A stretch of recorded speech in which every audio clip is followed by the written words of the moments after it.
with Forza Horizon 3, I didn't know if I was going to like it, so I played the demo, fell in love with the demo, and decided to download the full game when it went on sale. And I loved the full game so much that I pre-ordered Forza Horizon 4. This isn't an in-depth review. This is a video talking about why I'm enjoying Forza Horizon 4 and why the Horizon series is so cool to me. The gameplay you're seeing here is me trying to get used to the F-150. It feels like it handles a little bit different compared to Forza Horizon 3, and I'm playing in the 60 FPS mode on Xbox One X, which makes it feel a lot different than Forza Horizon 3 at double the refresh rate. What I love about the Horizon series is that it follows the gameplay philosophy that I love about a lot of other games. Forza Horizon, Kingdom Hearts, and Call of Duty all have the same style in my mind, all being very different styles of games, but they have this design philosophy that I absolutely adore. Easy to pick up, difficult to master. An inviting setup with crisp intuitive controls and nothing that's gonna make you wish you were better. Some games pride themselves on their abilities to punish new players, and that's cool. I play a couple games like that. The only one I can think of off the top of my head is Squad or Rainbow Six Siege. I would not say those games are exactly welcoming to brand new people. Difficult to pick up and difficult to master is sometimes a much harder sell for me. I think it has a bigger payoff, but there's something so nice about a game that lets you in and then, like, I don't know, rewards your intelligence, rewards your human ability to grow and improve so that you don't outgrow the game. When I played Kingdom Hearts 2 as a kid, it just completely lacked depth and I just mashed buttons. And when I first started playing Call of Duty, I had a ton of fun despite just barely being able to break 15 kills a match. Playing those games at an older age, I now see the depth behind them. The depth a lot of people don't understand unless they've played a good amount of it, and that's the thing.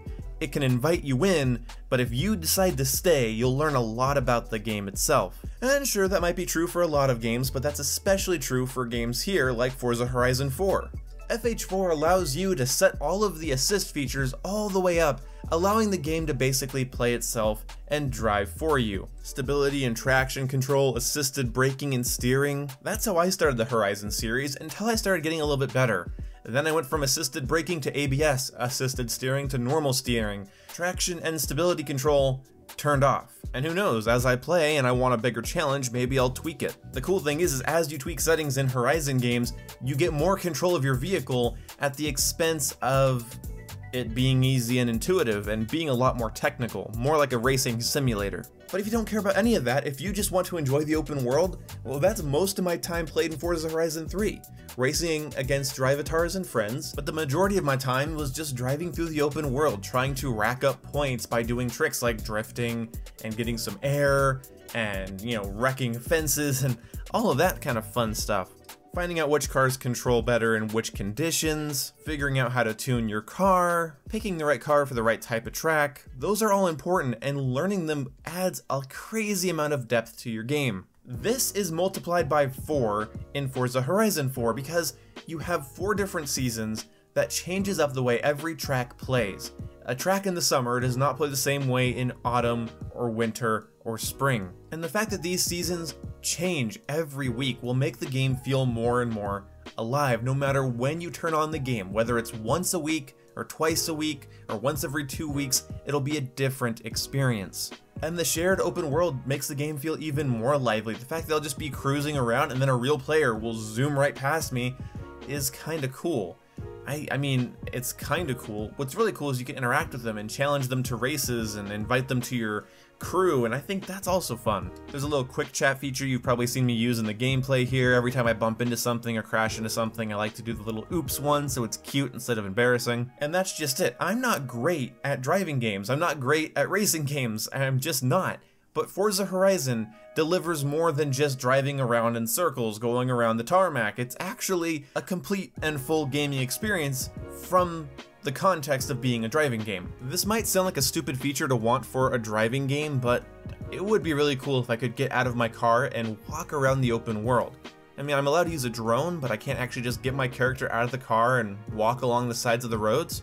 It'd be pointless, but it also would be kinda cool. They really could have made this feel like a full-fledged RPG by allowing me to stop by different shops and collect different things through walking around, and then I would feel like a character in a world that happens to be a driver, instead of feeling like I am car, car is me, and sometimes I'm drone. But really, I have no complaints with Forza Horizon 4. If you loved Forza Horizon 1, 2, or 3, you'll love 4.